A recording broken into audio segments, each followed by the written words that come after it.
yeah. Go large screen. Look at that countdown. Looks sexy. The show starts in 4 minutes.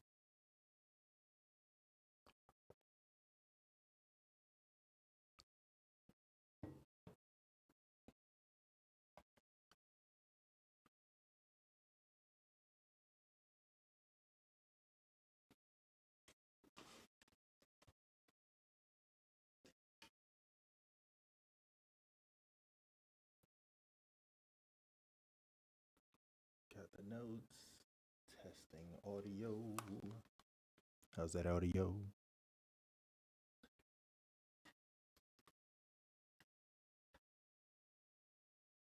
Looks good. Oh, yeah.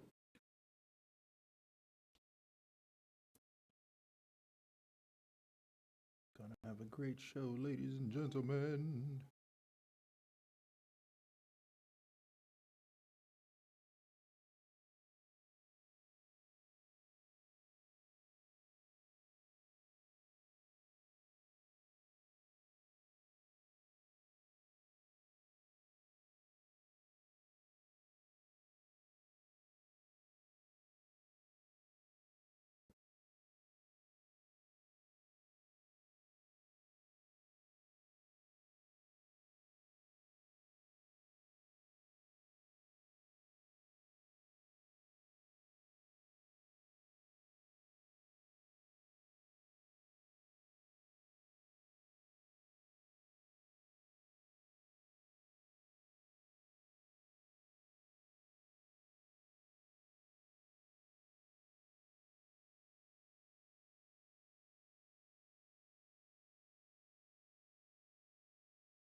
Yeah.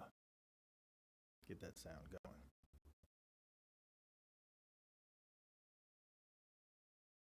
Come on.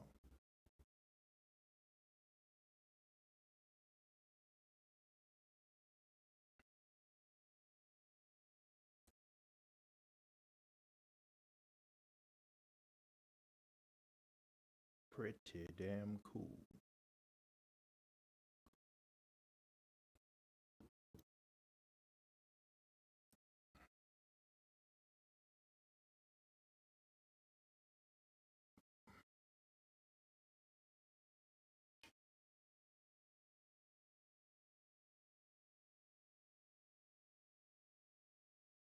Yeah. Pretty awesome. That was great. Look at that setup. Looks good. It's getting clean. I guess we have to go live. I guess it's just time to do it. Yeah. Bam. What's up, guys? Hey, welcome to another live. Justin R. Harris. Going over the nitty and the gritty when it comes to real estate investments, trading. I do often talk about cryptocurrency and that stuff as well. I'm not going to express that I'm a guru by any way, shape, or form with that, but I do my best because that's the direction that we're all going in, right? So it's real important that we keep up to date with that stuff. Cryptocurrency is it's the wave of the future. If you thought you missed the boat, for some of my older folks out there when the whole .com thing was starting, then don't do it again. You need to get on the game, pay attention to everything that's happening, the movements. It's moving faster than laws are changing, and governments just don't know what to do to keep up. You know what I mean? It's kind of crazy. Um, but my goal today is we're going to get into quite a few topics. We're going to talk about this whole new COVID thing going on. We're definitely going to cover that briefly because I am by no way, shape, or form a MD medical doctor and any of the derivative specialties in that field. I'm not a scientist. However, I am very well versed in science. I am not by title a specialist with science. So I'll say that much, but I'm no idiot. And one thing I can tell you is that I research the hell out of everything, especially when it comes to science. One of the other topics that I want to cover is the rise in home prices and what to expect, because a lot of people think that it's dropping and that's not really what's happening, but I'm going to go a little deeper into that and kind of explain and bring you guys up to date because there's a lot of factors involved when it comes to that. Sellers. We're going to talk about sellers and the fact that a lot of them that were holding back are now finally ready to sell their homes and what those circumstances mean, what that whole thing means. We're going to talk about taxes for those sellers and people that are selling and what are you supposed to do? Are you about to get slapped across the head with those taxes or, is there a way around it? I'm going to cover that too. And then what I want to talk about is how to negotiate your deals and something called an escalation clause and why it works and why it doesn't work. There's some ups and downs about that like anything else. So it's really important that people kind of get it, right? You don't know what's available to you, so you're just kind of naive when it comes to it's like going out to eat and not knowing what's on the menu and the waitress is like order something and you're like, well, I don't even know what's available to me, what can I order, right? So that's explained. And then I got a special topic at the end. Okay, and the special topic at the end is it's in the same field, it's real estate and so forth, but it's this guy upstairs hammering. Real quick, people can be so annoying and ungrateful and just completely oblivious to things around them. I could bang on the wall, but they won't hear it because it's concrete. I'd have to break out a hammer like whatever they're doing. Annoying. Okay.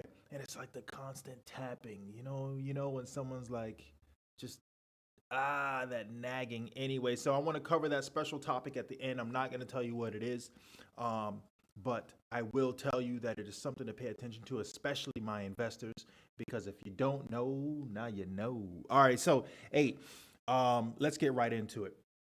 So we're going to go right into this topic, and we're going to talk about Omicron, okay, and how it may threaten the new disruption. Now, I get a lot of my stats and information from the National Association of Realtors. I want to make sure I give credit to CNN's website because they do every once in a while. They cover some pretty good stuff, although they can be swayed when it comes to some of their topics political wise. And I don't get into politics. So if you stay away from that, then there's no controlling factor there. They're just going to deliver the facts. At least there's some facts there and there isn't an agenda behind that. We're also going to get into Realtor Magazine. They covered a great topic that I wanted to talk about when it came to one of our topics. Actually, it had to do with the escalation clauses and negotiations and so forth. So I definitely want to give a shout out to them for some of their data. And then we're also going to have some research from Atom Data, ATTOM data.com.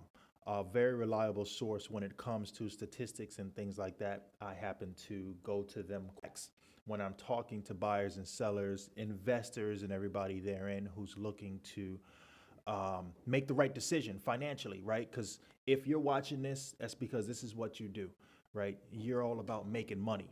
If you're not about making money, you're not watching this. I'm not here to talk to you about anything other than that. Okay. Um, I might throw in some side comments here and there, but literally at the end of the day, that's not what I'm here. That's not what I'm about. Um, I'm not a joking dude, although I have jokes. Um, all right, so let's just get right into it. I'm gonna small screen myself and throw it in there. Bam! All right, so you guys can read along like reading Rainbow. All right, Omicron may threaten new disruption in real estate. And there's no may. This is as of December 3rd, okay? Yesterday. And I like to make sure my facts are immediate, okay? But right here, Seattle, the latest COVID-19 variant, Omicron, has spawned new health and economic concerns. It could have an impact on residential and commercial market. News outlets reported on Wednesday that a case involving Omicron variant was identified in San Francisco. Okay. There's also been a case in Minnesota. So if there's one, there's more. Okay. One person, I guarantee you, the person in Minnesota was not um, around the person that was in San Francisco for whatever reason, unless you guys cross paths somehow. Assuming that masks even work to some degree, they are a great preventative measure, but there are no sources or any facts that actual, any kind of peer reviews that actually show um, true preventative um, studies, I guess you would say. Um, any scientist could elaborate more on that. However, looking further at this, and it's like, okay, so new fears over the Omicron variant could drive mortgage rates lower. So it's funny because I did go through and look at Fannie Mae on the stock exchange, and they are dropping. I don't know if it's in direct result of this new variant, which is not so new because I did see an article that in October was actually when in Africa, the country where I think the first uh, identification of the virus was found or confirmed, whatever they're saying, uh, was much further back. Because what we're just talking about this in November, but was actually more than a month ago. So yes, of course, more and more cases are going to pop up. Is it better if you are vaccinated and things like that? Of course. Or is now when I say vaccinated, I'm going to put an umbrella over that term vaccinated because a lot of people don't care or are just ignoring the fact that vaccinated means that you have obviously or induced had exposure to the virus. Make sense? Right? So like I said, I'm not a scientist or anything like that, but I will put things together so that you can understand it a little better. I'm really good at breaking it down, Barney level, if you will, so that you actually understand it, right? So, if that's the case, if you're vaccinated, then you should be fine because I know when I and my family we got the first version of it before there were vaccines available, and our immune systems, we were able to track through it. It was no easy feat by far, and I happen to be in great shape. I'm not afraid to tell anyone that, and anyone who knows me knows that I'm in great shape. However, not just me, my family, we're all athletic to some degree. So understanding that, and knowing that, and it's like, hey, wait a minute, so um, you were down and out too, yeah, because that virus is a real deal, you know. And so when we got Delta, we kind of cruised through it. We knew what to expect. We were able to still function daily, protected, of course, but we didn't have to sit home, lock the doors, do any of that. We just stayed protected, stayed clean, um, you know, and we were able to get right through it. And the differences of the two viruses that I noticed that the mucus was significantly thicker. It was like a glue. You know what I mean? Which is why people ended up on ventilators. I get it. It makes total sense to me.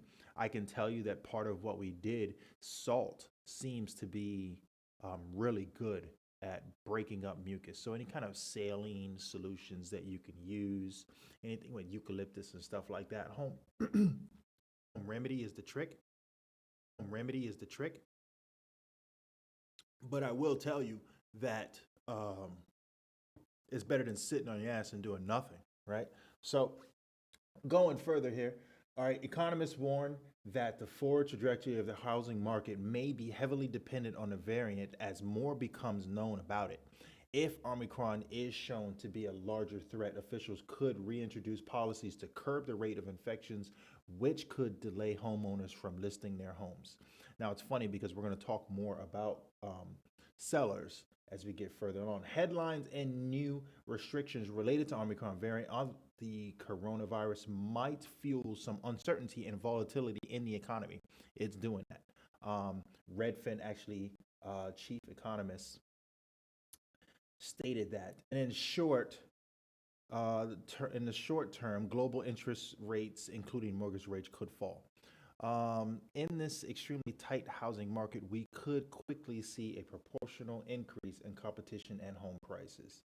It's funny how you say that it's going to decline, but yet there's going to be a competition in prices. That's kind of redundant or counter intuitive there. But my point with that, expressing that, is that yes, so I can tell you, it's more of the types of buyers are not as prevalent, and I'll explain that a little more too.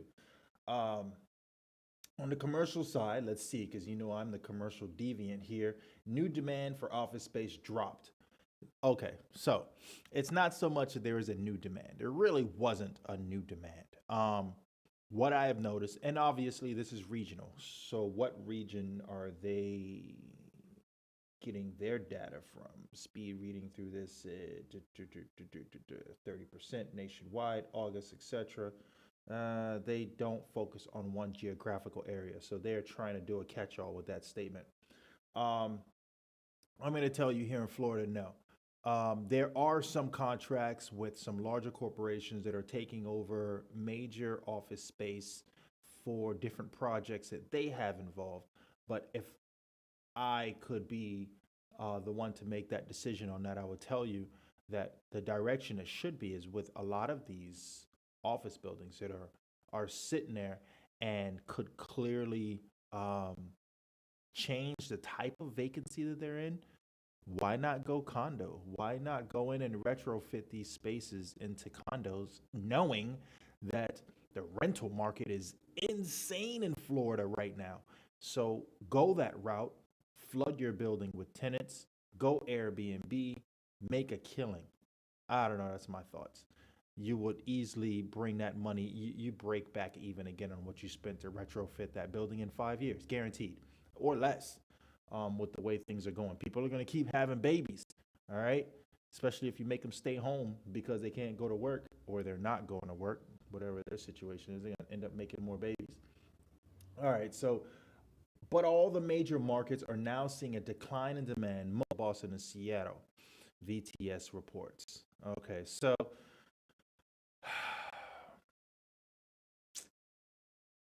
I don't know. I'm not going to, say that what they're saying is wrong at all. I do have my opinion. We all have opinions. I don't think that as much as they're, all right, so in Florida, those who are in Florida, I'm just kind of skip to this thought that I just had real quick.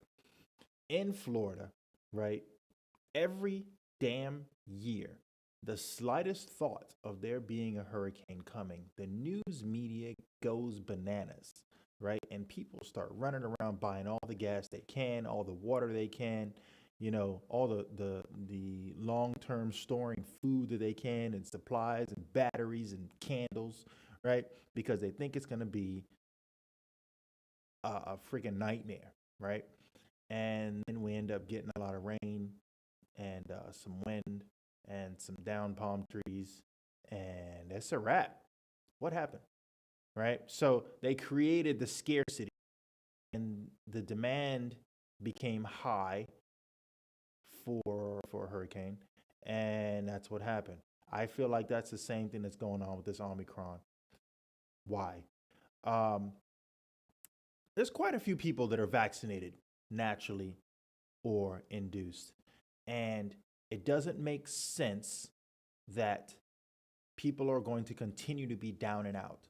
The people that are going to be down and out are the people that are already down and out in life, okay, they're struggling with their own health issues, and every time they get slapped with a new virus, it's kicking their ass. My personal thoughts. Like I said, not an MD, making my own damn opinions on that, okay? But it is what it is, and I think that the media does an injustice when they create a heightened um, fear, right? Throwing that fear out there. We all know that news media, if you don't know, is a source of entertainment. They're based on ratings. Okay, if they ran around every day telling you everything that happened that was positive in the world, you wouldn't watch that shit. You'd be like, "What the heck is this?" I did not watch the news to see the Care Bears. Click, right? So no one's doing that.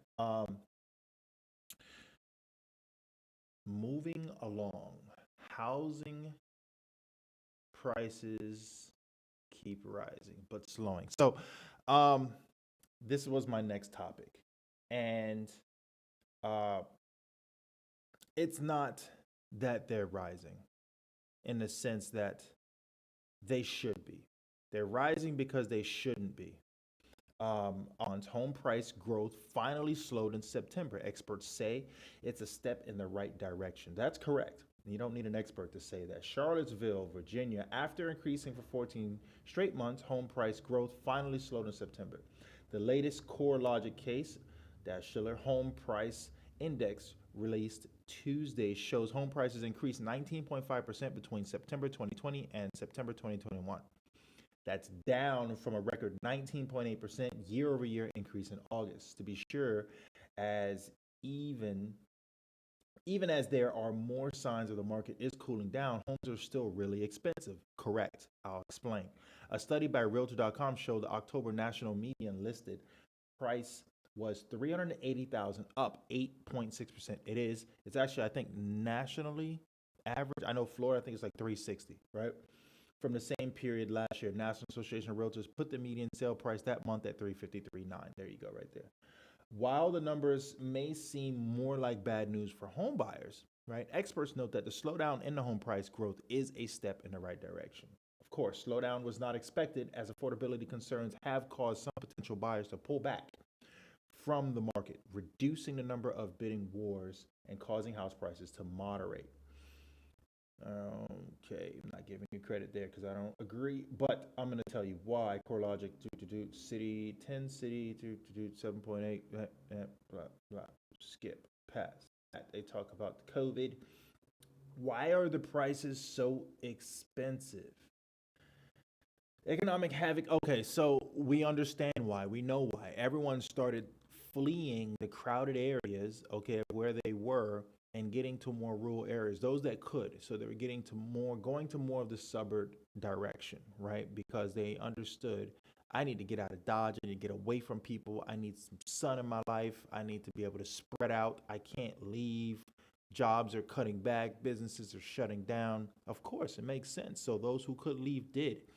And it wasn't so much that home prices were booming. And so what happened was, we talked about it just a second ago, supply and demand, right? So what initially happened was that were dying to get down here. They get down here and they started buying homes cash for the homes that were already listed.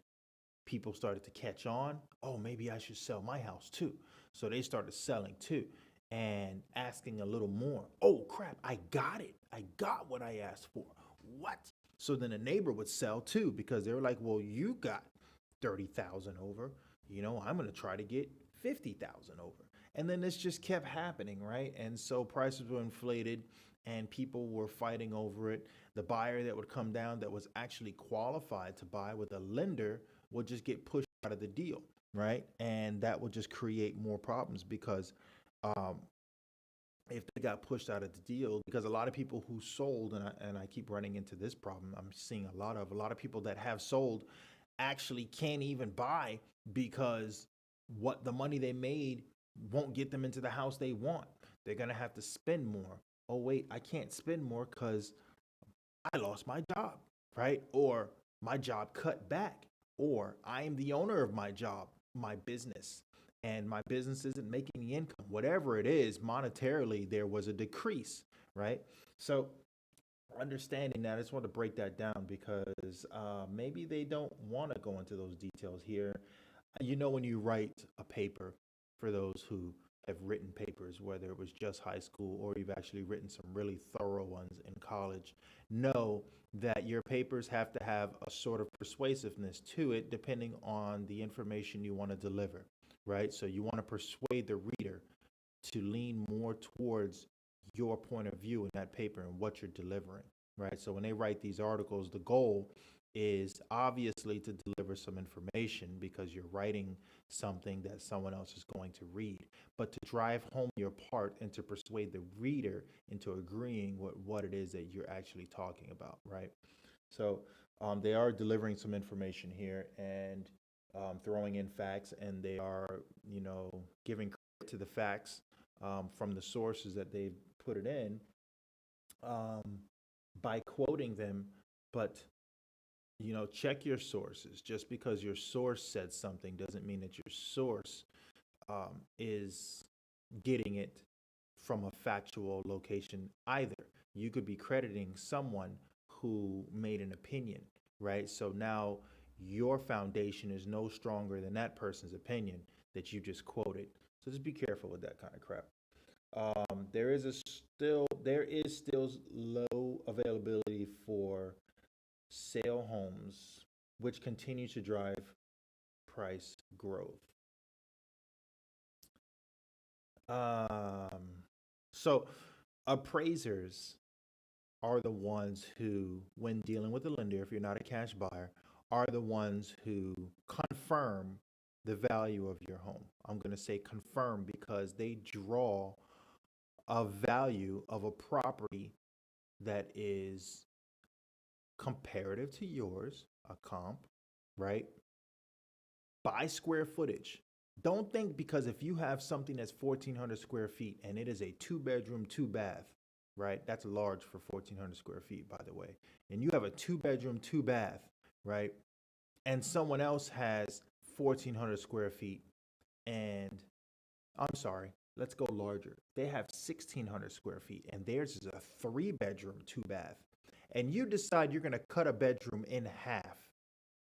Your value is not comparative to theirs because you didn't gain the other 200 square feet. You simply pied up the ones that you did have. You actually made your space smaller if it wasn't already large, right?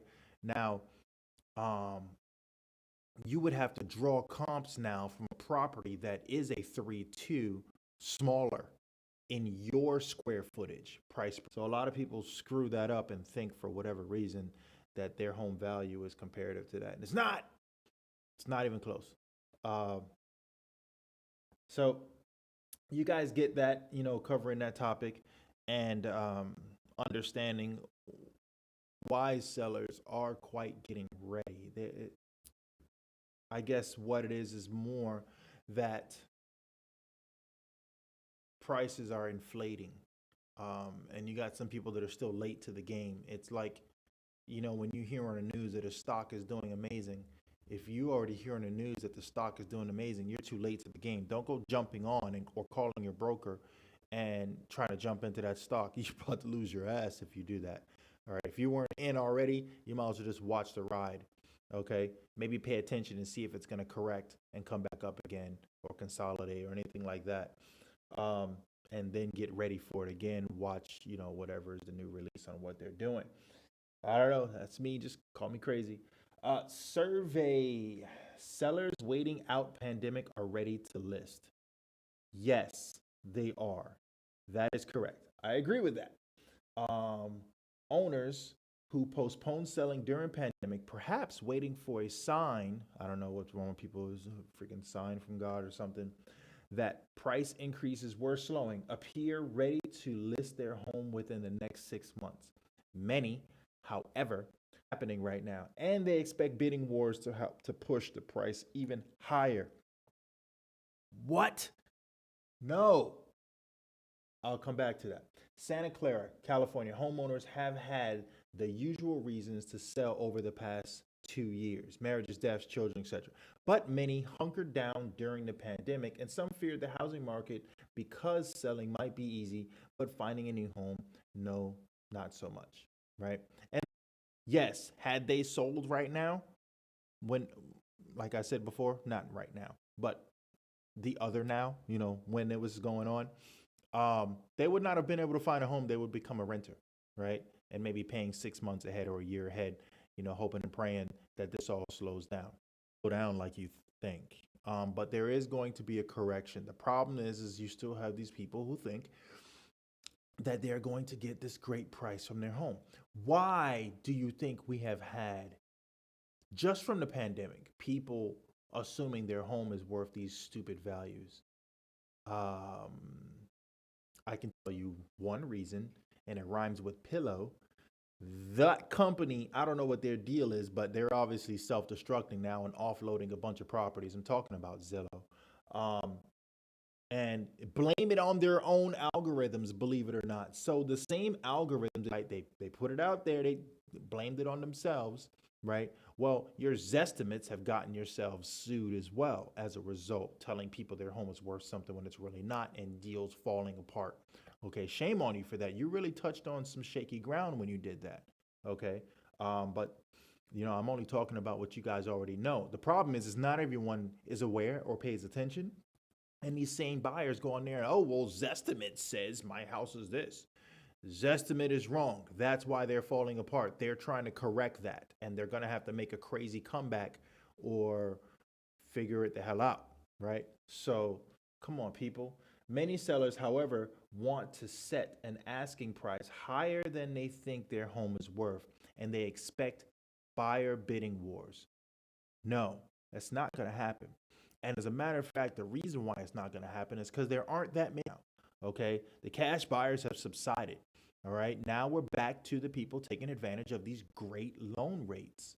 Okay, and a bank is not just going to throw cash at you because you think your house is worth this crazy number that you just listed it for. When that appraiser comes out there, they're going to tell you what the market dictates your house is worth, not you. You don't dictate what your house sells for. Actually, the buyer and the bank dictate what your house sells for, because if the buyer says, I'll give you $600,000 for your $200,000 house, that person just dictated the value because that's what they want to spend on your house. And you're going to be happy as hell, and everyone's going to be happy, and that's going to be flowers and roses and sunny skies, and that's going to be the end of it. But that an appraiser's going to come out there. They're going to look at your house. They're going to look at what you've done. They're going to check all the 4-point major concerns, just like a home inspector, to make sure it meets those guidelines. And then they're going to look at all the other details, and they're going to compare your comps and what looks like you've done for upgrades in your house to the ones that have sold and the ones that are listed, if they can't find enough of the ones that have sold, and determine a value and go from there. And guess what? Of the ones that were sold and those highly inflated prices, they have already been instructed to do more due diligence, because if the house next door to you sold for more than it should have sold for, they are not going to just throw that money out there. Guess what? The banks don't get down like that. They're not going to write that loan, okay? Not going to pay you just to pay you because you think that's what your house should be, and because that's what the person next door to you sold thought their house should be. And so as a result, you get what you want. No, right? So that's not what they're in the game for. Banks are in the game to make money, not throw money away. Why do you think they won't give you a loan if you don't have money in the first place, right? Money meaning collateral or something. No one's going to just give you then that's like saying, I'm going to open a casino but not have control over the gambling. Control. All right. So when will sellers list? Oh, I'm curious about this. Among homeowners who seem prepared to enter the market next year, 65% will do so within 6 months, including 90% who have already listed their home. How did you get those statistics? Okay. Compared to the spring, 76% more prospective sellers, 93%, have already taken steps toward listing their home, including working with an agent, 28%. More than one-third prospective sellers, 36% each, have researched the value of their home and others in the neighborhood and started making repairs or decluttering. Yes, I don't know if the percentages are right. That means they're doing some serious research. That's of those who are probably covering some of those data intensive websites that are recording the cookies of when you are looking for information about your home. Don't think that that information is not recorded when you're on the internet. And so they're able to determine, okay, um, yes or no on what it is that you're looking to do and what category they can fit you in, then the percentages and all that stuff breakdown. Top reasons for selling: more time at home during COVID. Compared to spring, 15%. Okay. Nearly two times as many prospective sellers, 33% want different home features. Yeah, that's right. A lot of people want change of environment. They want better or just different because they're home more, right? So they're probably seeing more of things that they don't like or things that they like in other places and stuff like that. So as a result, that's what happens, right? Seller expectations are the next topic here. And no, expectations are wrong. Nearly half of the prospective sellers want to take advantage of the current market. Take it advantage. Clear as day right there. Okay.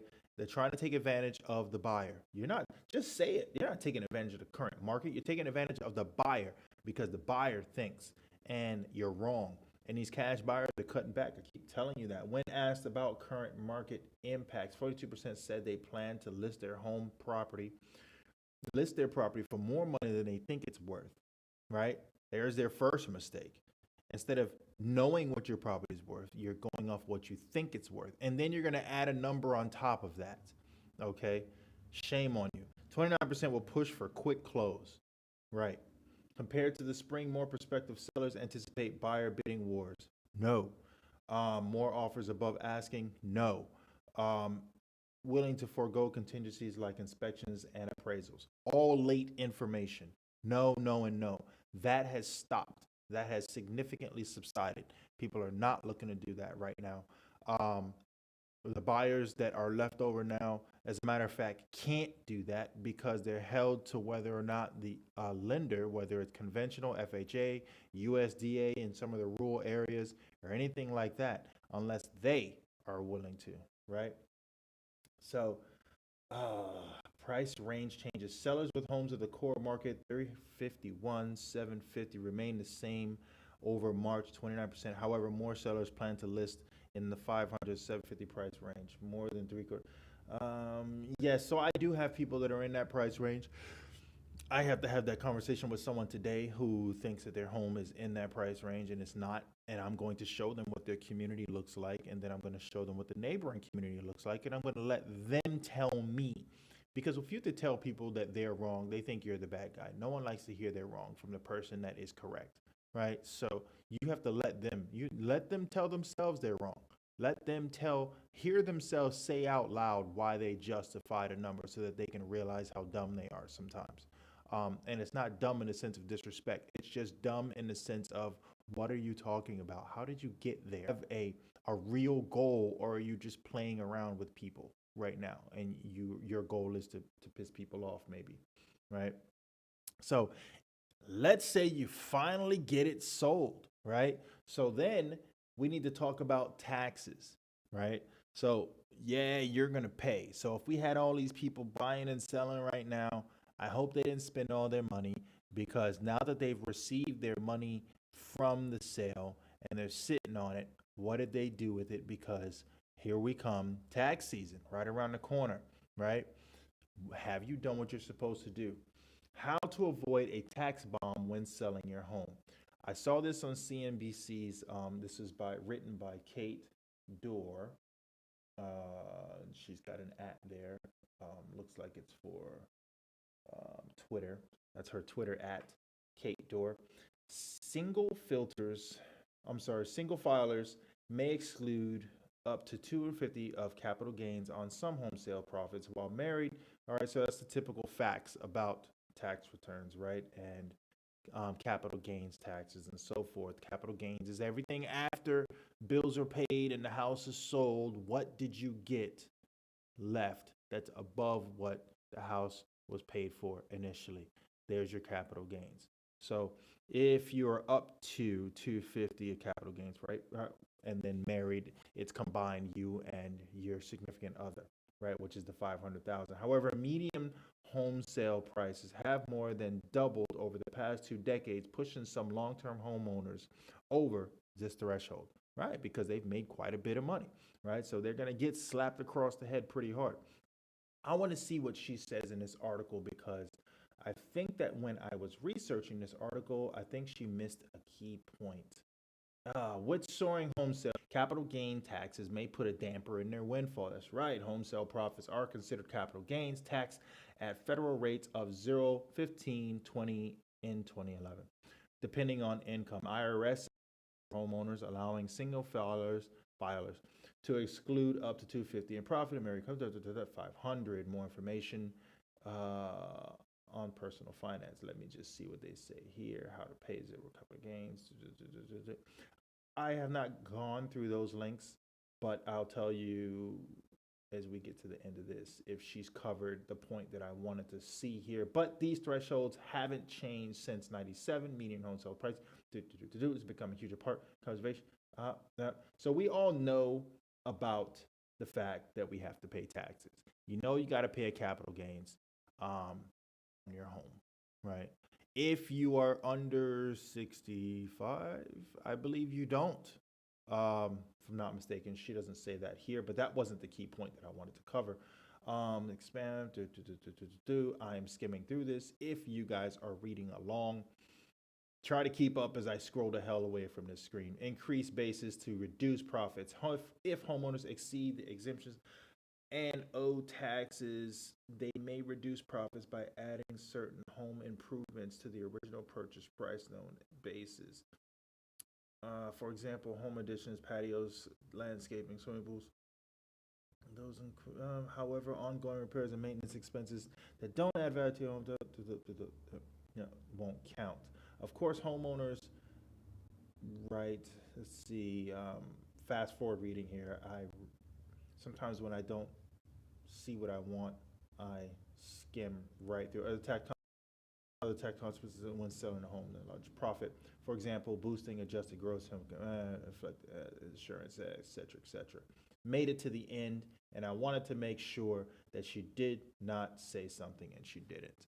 Okay, so, all right, so we know, like I said it twice already, that yes, you have to pay taxes. Don't play that game. Pay your bills, right? You live on the land, you pay the land. Who runs the land? The government. Pay these people so that legislation and so forth, and that's it, right? And then they can pay city workers and county workers and state workers, right?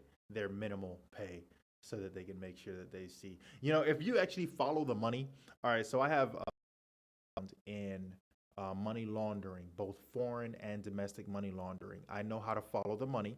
I know how to trace it back doing with your money. I happen to be very good at that. And I can tell you what's going on with the money and where it goes in the government, but I'm not going to tell you. And the reason why I'm not going to tell you is because you have a lot of people out there, they're conspiracy theorists. You could tell them something and they still don't believe you, or you could tell them something and they run on a tangent and they heard one thing out of it and they highlight that one point and they run with it, completely exaggerating your point. So I'm not going to tell you what the government is doing, but I am going to tell you that you could do it too, but you need to do your research and understand how it works and play the tax. But I'll give you one clue on what you can do. It's called 1031 exchange. It's no secret. That's a tax code. And all that means is when you are selling your property, like these people are doing, have a plan, okay, sell your property. So once you have decided that you're going to sell, okay, now this doesn't work for personal property. If I'm not mistaken, 1031 exchange works for properties that you're not living in, right? So for investors, this is primarily that conversation, because for the homeowner, you cannot do 1031 exchange for properties that you live in. If I'm not mistaken, that is a prerequisite. I almost crossed over and said the wrong thing there, so I don't want to say the wrong thing when it comes to that, because you could screw that up. So how do you not screw that up? It's real simple. Buy a second property, right?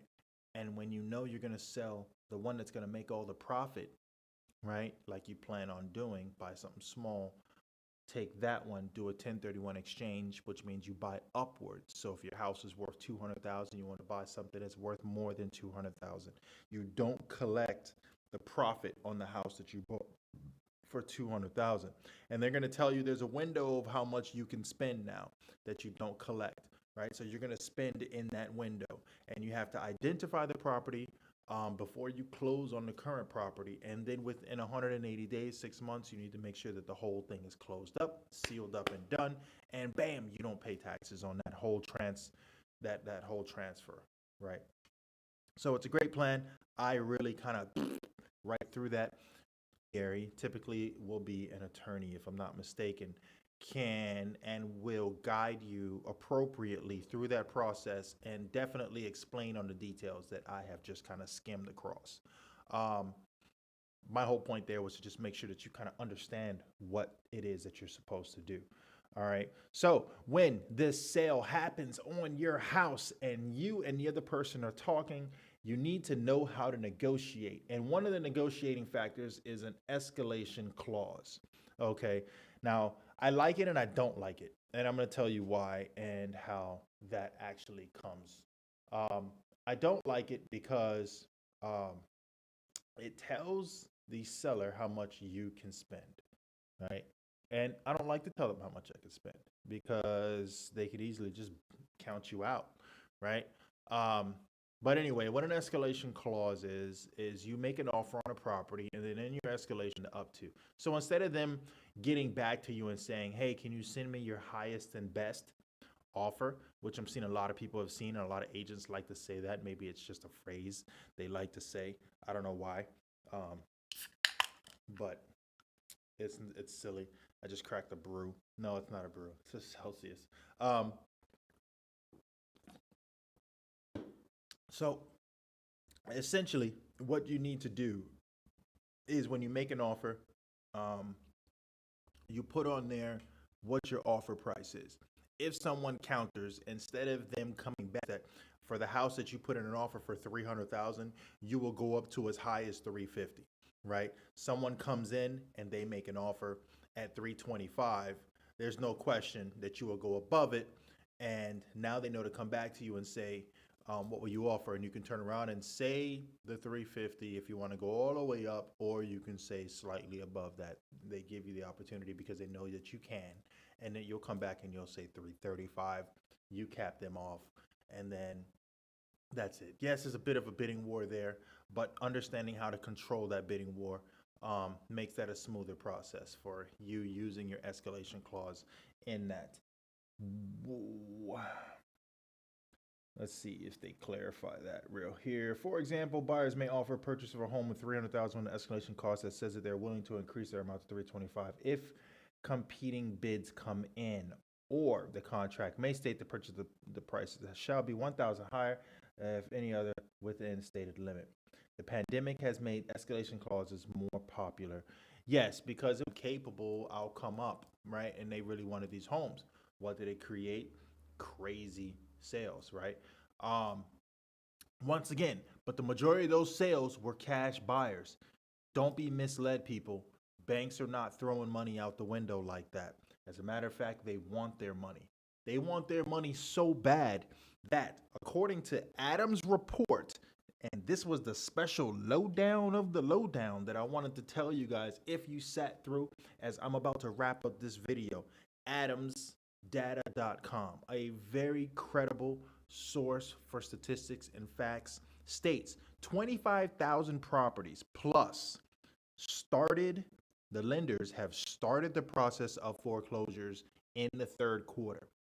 It's funny how the media, I told you, they use it when they got it. They don't have it. They don't have that information. They're not talking about it yet. It was all about forbearances, right? And now what you think it went away? It didn't cut back. No, people aren't fine. It's hell. Okay. 32% higher from second quarter, up 67% from a year ago. This is the first double-digit quarterly increase since 2014. Okay. All right. So I get a list of foreclosures. For just the month of November, I have 300 properties, and I had to narrow it down of properties that were within the $500,000 range and up, because I didn't want to touch things below it because I knew it was just going to be stupid. So I just did 500,000 in 2 counties. Okay, just 2 counties, Broward and Palm Beach, and I got 300 that have been filed in that month. These people are in pre-foreclosure.